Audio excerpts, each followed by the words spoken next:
এমন অনেক মুসলিম দেশ আছে সৌদি আরব সহ আরব দেশ সহ যেখানে জামাতে মেয়েদের নামাজ পড়ার ব্যবস্থা আছে। বিশেষ করে রমজানের সময় তো তারাবির নামাজের ক্ষেত্রে মেয়েরা অনেকেই যান। তো সেই ক্ষেত্রে তারা এই মাকরুর ব্যাপারটা অবগত কিনা, তাদের শরিয়া ব্যাপারটার দিকে নজর আছে কিনা? আপনি হয়তো বা ভুলে গেছেন আমার উত্তরটা। হানাফি মাযহাব মতে মাকরু। আমরা যেহেতু মাযহাব হানাফি মানি এই জন্য মাকরু, কিন্তু সৌদি আরবে হানাফি মাযহাব না, হাম্বলি মাযহাব, সেখানে মাকরু না। আচ্ছা, মানে হানাফি মাযহাব মতে মাকরু। ওকে, আমি পরের আপনার বক্তব্যটা নিশ্চয়ই অন্য আলেমরাও শুনেছেন, তারা তাদের মতো করে তারা ব্যাপারটা বিবেচনা করে দেখবেন। আমরা এটা শুনলাম। এইবার নেক্সট প্রসঙ্গে বা প্রশ্নে আপনাকে নারীদের নামাজের ব্যাপারে একটা হাদিস শোনায় দিচ্ছি। সহিহ মুসলিম হাদিস নাম্বার 1027। আন আমরাতা বিনতে আব্দুর রহমান أنها أخبرته أن عائشة زوج النبي صلى الله عليه وسلم قالت لو أدرك رسول الله صلى الله عليه وسلم ما أدرك النساء لمنعهن المسجد। পরিষ্কার সহিহ মুসলিমের হাদিস। হযরত আমরা বিনতে আব্দুর রহমান বলেন রাসূল সাল্লাল্লাহু আলাইহি সাল্লামের সহধর্মিণী আল্লাহর হাবিব সাল্লাল্লাহু আলাইহি ওয়াসাল্লামের স্ত্রী আম্মাজান আয়েশা রাদিয়াল্লাহু তাআলা আনহা, যার কথা বলেছেন তিনি নামাজ পড়েছেন, উনি বলেছেন যে বর্তমানে মহিলাদের এখনকার অবস্থা যদি আল্লাহর হাবিব সাল্লাল্লাহু আলাইহি ওয়াসাল্লাম দেখতেন তাহলে তাদেরকে মসজিদে আসতে নিষেধ করতেন। সহিহ মুসলিম হাদিস নাম্বার 1027। আপনি সেই স্কলারদেরকে বলেন এই হাদিসটার জবাব আমাকে দিতে। ওকে, আমি শেষ করি। তার মানে হচ্ছে মহিলাদেরকে মাকরু বলার দ্বারা হানাফি মাযহাবে যে নিষেধ করা হয়েছে, কঠিন নিষেধ না, মানে নিরুৎসাহিত করা হয়েছে। ওকে, ঠিক আছে, এটা নিশ্চয়ই এটা নিরুৎসাহিত করা হয়েছে, এটা আপনি বলছেন, নিশ্চয়ই এটা একটা প্রণিধানযোগ্য। আমি দলিল দিয়েছি। আমি এই বিষয়ে আর আপনার সাথে পরবর্তী প্রসঙ্গে আসি। সেটা হচ্ছে যে আপনি এখানে আসবেন, অনেকে অনেক ধরনের মন্তব্য করেন, প্রশ্ন করেন, অনেকের মধ্যে অনেক ধরনের উৎসাহ আছে, অনেক ধরনের জানার বিষয়ও আছে। সেই জন্য আপনি যেটাকে বলছে হচ্ছে যে আপনাকে বলা হচ্ছে যে একজন পেশাদার বক্তা, যখন যেহেতু আপনি বক্তৃতা দিয়ে টাকা নিয়ে থাকেন, এইটা আপনি ঘন্টায় কত টাকা নেন সেটা নিয়েও মানুষের মধ্যে উৎসাহ আছে। এই ধরনের বিষয় নিয়ে আপনি কি বলবেন? কেউ আবার বলে থাকেন আপনি যে বক্তৃতা দেন সেটা দিয়ে একটা নির্দিষ্ট অঙ্কের টাকা নেওয়াটাও আসলে ঠিক হচ্ছে কিনা সেটা নিয়ে অনেকে প্রশ্ন। অনেকে, গোস্তাকি মাফ করবেন, অনেকে আপনাকে হেলিকপ্টার হুজুর বলেন, কারণ আপনি বিভিন্ন জায়গায় হেলিকপ্টারে যেতে পছন্দ করেন। এই ধরনের নিউজ, এই ধরনের আলোচনা আপনি আসলে কিভাবে নিয়ে থাকেন? দেখেন, আপনি একজন স্বনামধন্য সাংবাদিক এবং আপনি সাংবাদিকতার মাধ্যমে বাংলাদেশের অনেক উপকার করেছেন, কিন্তু কোন হিংসুক বা নিন্দুক যদি বলে খালেদ মহিউদ্দিন একজন বাচালি করে টাকা কামাই করে, এটাকে আপনি মানবেন? মানবো। আমি বক্তা না, আমি হচ্ছে দায়ী আল্লাহ। আপনি ঠোঁটে চেয়ে খান, কিন্তু আমি মেধা দিয়ে সেবা করি মানুষকে। আমি বক্তা নই। আমার পরিচয় হচ্ছে, দেখুন আমাদের একটা ইতিহাস আছে, আমি পেশাদার কোনো বক্তা নই, আমি হচ্ছে দায়ী আল্লাহ। আল্লাহর দিনের দাওয়াত মানুষের কাছে পৌঁছে দিই। এখন আসে টাকার বিষয়। বাংলাদেশে কেউ কোনোদিন দেখাতে পারবে না আমি আমার নিজের জন্য কোনো টাকা চেয়ে নেই। যদি আমি কোনো প্রোগ্রামে কন্ট্যাক্ট করে টাকা নিতাম তো সর্বনিম্ন 3 লাখ টাকা রেট রাখতাম, কিন্তু কখনো কখনো আমাকে তারা খুশি হয়ে যাবে সেটা আমি নিয়ে থাকি। দ্বিতীয় হচ্ছে হেলিকপ্টার প্রসঙ্গ, এটা হচ্ছে আমার অত্যন্ত প্রয়োজন। হেলিকপ্টারটা আমার চেয়ে বেশি বাংলাদেশে শেখ হাসিনাও ব্যবহার করেন, এটা আমি অহংকার করে বলছি না, আল্লাহ তাআলার শুকরিয়া আদায় করছি। এবং বাংলাদেশে অনেক বক্তা বা স্কলার এক সময় আমার বিরোধিতা করেছে, আমি হেলিকপ্টার কেন চলি, হেলিকপ্টারে কেন যাই। বাংলাদেশে 2014 সাল থেকে ব্যাপকভাবে আমি হেলিকপ্টারে যাচ্ছি।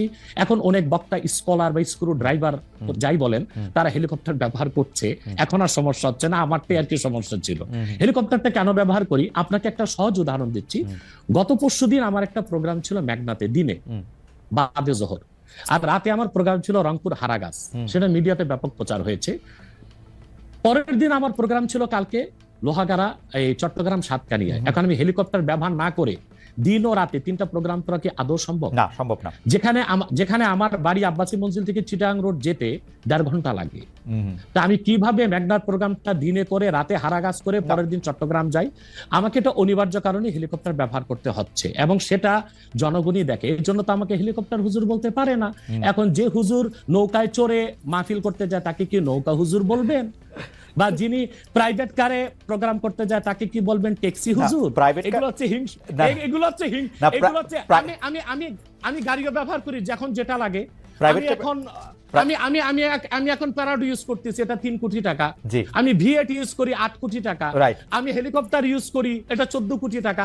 এখনো আমি নৌকাতেও যাই, যেখানে যেভাবে আমার সুবিধা তখন সেভাবে সেখানে আমি না, উপস্থিত সেটা হই। ঠিকই আছে।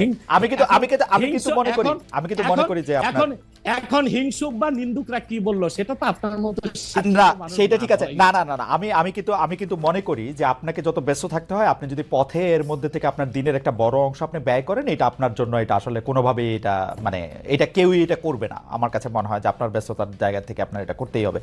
কিন্তু আমার যে প্রশ্ন ছিল যে আপনি এর জন্য নিজেকে একজন প্রফেশনাল স্পিকার মনে করেন কিনা, আপনি মনে করেন কিনা যে আপনি যে বিভিন্ন জায়গায় বক্তৃতা দিতে যাচ্ছেন এবং আপনার যে একটা অসম্ভব চাহিদা বিভিন্ন জায়গায়, আজকে এখানে কালকে সেখানে সেইটা আপনার আয়ের একটা বড় উৎস কিনা?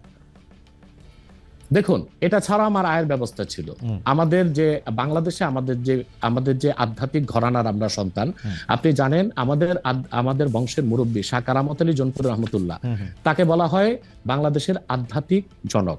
2 নেশন থিওরির ভিত্তিতে দেশ স্বাধীন হয়েছে এবং ডব্লিউ হান্টার তার বইতে উল্লেখ করেছে, এনসাইক্লোপিডিয়া অফ ব্রিটানিকাতে এসেছে, ইসলামিক ফাউন্ডেশন বিশ্বকোষে এসেছে, কারামত আলী জনপুর রহমতুল্লাহর হাতে 2 কোটি লোক মুসলমান হয়েছে। ওনার কারণেই পরবর্তীতে দেশটা স্বাধীন হয়েছে। উনি ইন্তেকাল করেছেন 154 বছর আগে। আমি ওনার সিলসিলায়, ওনার বংশের আমরা জোনপুরি পীর সাহেব বলে খ্যাত। আমি যদি অন্য পীরদের মতো আব্বাসী মঞ্জিলে বসে পিরি মুরিদি করে যেতাম, তাহলে আমার কোটি কোটি টাকা বছরে আসতো। মূলত আমার হচ্ছে দিনের দাওয়াত দেওয়াটাই আমার মূল কাজ। তারপর জনগণ যেটা খুশি হয়ে আমাকে সম্মান করে, সেটা আমার জন্য যথেষ্ট। আপনি কি আব্বাসী, এটা আমার পেশা নয়, এটা নেশা। আপনি কি আব্বাসী মঞ্জিলে আর এখন বসেন না, মানে ওই সিলসিলাকে আপনি? বসি, কিন্তু মূল হাইলাইটস করা হচ্ছে দাওয়াতের কাজকে। আমি দাওয়াতি কাজে ব্যস্ত থাকি। আপনার মূল, আপনি ইচ্ছা করলে হইতেই পারতেন, কারণ আমরা জোনপুরের পীর সাহেবদের সম্পর্কে আমরা অবগত, তাদের অনেক ফলোয়ার আছে। আরেকটা কথা বলি আপনাকে, আরেকটা কথা বলি। আমি এখনো দিনরাত জেগে আমার ছাত্রদেরকে পড়াই। আমি বুখারী শরীফ প্রথম খণ্ড আমার ছাত্রদেরকে পড়াই।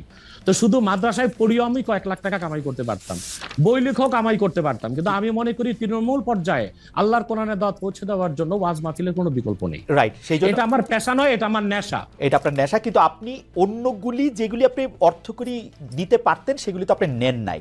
আপনি নিছেন হচ্ছে দিনের দাওয়াতের জায়গাটাকে, টাইমটাকে, সেই ওগুলো নিচ্ছি, ওগুলি আপনি ঠিক টাকার জন্য আপনি ব্যবহার করতেছেন না, আয়ের ব্যবস্থা নয়। রাইট, সেই জন্য আমরা আপনাকে একজন পেশাদার বা প্রফেশনাল রিলিজিয়াস স্পিকার এরকম বলতে পারি কিনা, সেইটাই ছিল আর কি আমাদের প্রশ্ন।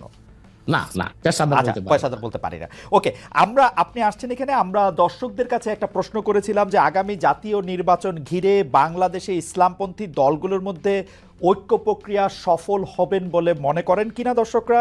শতকরা 56% দর্শক মনে করছেন হ্যাঁ, শতকরা 44% দর্শক মনে করছেন যে না, সেই ঐক্য প্রক্রিয়া সফল হবে না। 70,000 দর্শক ভোট দিয়েছেন। আমি একটু আবার জনাব আব্বাসীর কাছে ফিরি। জনাব আব্বাসী, আপনি আপনার বক্তব্যে সামাজিক বিষয়, আধ্যাত্মিক বা পারলৌকিক বিষয়গুলির পাশাপাশি রাজনৈতিক বিষয়গুলিও উঠে আসে। আপনি যখন যে প্রয়োজন মনে করেন দাবি দাওয়া নিয়েও মাঠে নামেন। আপনার রাজনৈতিক মিশন ও ভিশন সম্পর্কে একটু জানতে চাই। গত অগাস্টের শেষ দিকে নতুন রাজনৈতিক দল গঠনের কোনো গঠনের ঘোষণা দিয়েছিলেন, তাতে অগ্রগতি আছে কিনা আপনি যদি একটু সংক্ষেপে বলতেন। দেখুন, আমার